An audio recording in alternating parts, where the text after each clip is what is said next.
This video will show you how to customize the home screen glances on your Edge 540, 840 cycling computer. This video will use both devices to demonstrate. Edge 540 will use button to customize the glances. Edge 840 will use touch screen to customize the glances. Add glances. From the home screen, scroll down to the bottom. Select pencil icon. Select Add Glances to add a glance to the glance loop.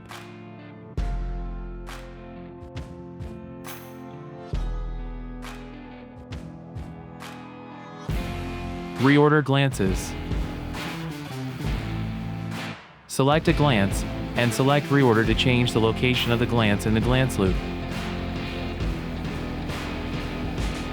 If you are using Edge 840, you can just drag the glance to the new position. Remove glances. Select a glance, and select Remove to remove the glance from the glance loop. If you are using Edge 840, you can just swipe left and select Trash Can to delete it.